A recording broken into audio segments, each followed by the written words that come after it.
Hello बच्चों, आज हम सीखेंगे टाइम एंड वर्क। टाइम और वर्क में क्या चीज़ें याद करने लायक है, पहले तो वो देखेंगे, फिर उसके एग्जाम्पल समझेंगे। क्लास 8 के लिए, 9th के लिए, 10th तक ये तीनों में काम आता है इसके फार्मूलाज।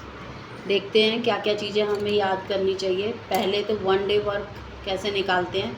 1 डे वर्क 1 में number of days taken to complete work. Complete work जितने टाइम में कंप्लीट किया गया है उसको 1 से अपॉन कर देंगे तो 1 डे वर्क आ जाएगा हमारा।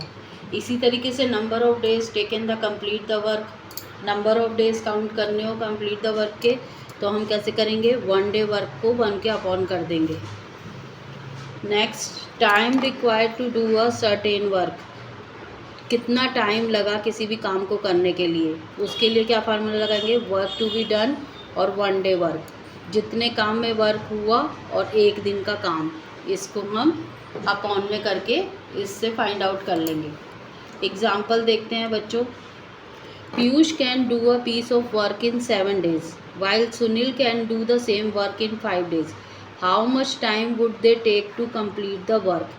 पीयूष किसी काम को करने में 7 दिन लगाता है और वही काम सुनील सेम काम को करने में 5 days लगाता है। How much time would they take to complete the work.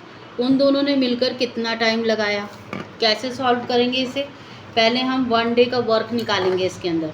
Piyush complete the work in 7 days, तो 1 डे में कितना वर्क कंप्लीट करेगा वो 1/7। इसी तरीके से सुनील ने कंप्लीट करा 5 डे में, तो 1 डे में कितना करा 1/5।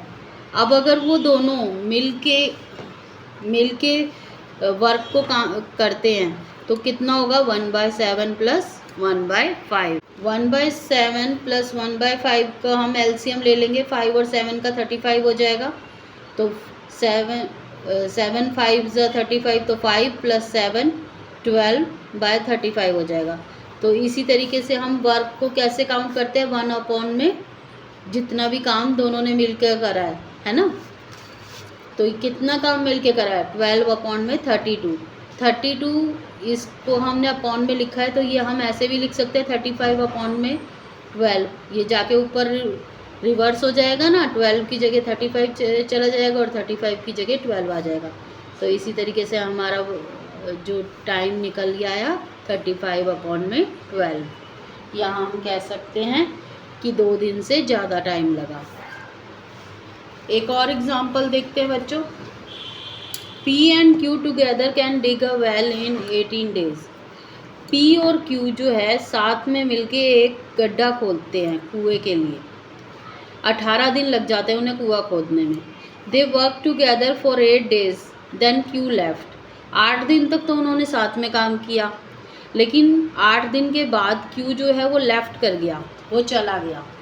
How much time will P take to finish the work if P alone can dig the well in 27 days। अब कितना टाइम लगेगा अगर P जो है वो अकेले ही वर्क को फिनिश करे और 27 days लगे उसे वेल को खोदने में। तो कैसे निकालेंगे, देखो पहले तो ये देखेंगे कि उन दोनों ने काम कितने दिन साथ में कैसे किया। Since P and Q together can dig the well in 18 days, 18 days में काम पूरा किया था, तो 1 डे में कितना करेंगे 1/18 पार्ट करेंगे। इसी तरीके से उन्होंने 8 दिन में कितना काम किया, टोटल वर्क कितना हो जाएगा 8 इंटू में 1/18।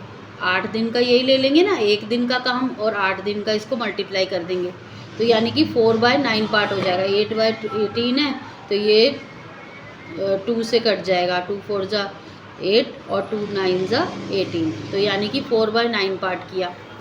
अब रिमेनिंग वर्क कितना बच गया, 1 में से उसे माइनस कर देंगे, कितना पार्ट बच गया 5/9 पार्ट बच गया। अब P ने अकेले ही काम किया 27 डे, तो एक दिन में कितना काम करेगा वो 1/27 पार्ट। यही हमारा फार्मूला है ना। तो इसी तरीके से time taken by P to finish rest of work, जो बाकी बचा काम है, बाकी बचा काम क्या है 5/9 अपॉन में 1/27 डेज। 27 डेज में काम किया उसने, कितना बचा हुआ 5/9, तो 5/9 अपॉन में 1/27 कर देंगे। अब इधर ये क्रॉस हो जाएगा, 5/9 इंटू में 27/1, अब ये कट जाएगा, 9 1 जा 9 और 9 3 जा 27, तो 5 3 जा 15 डेज। तो पी को कितना टाइम लगा, 15 डेज मोर। 15 डेज में पी ने वर्क को फिनिश किया।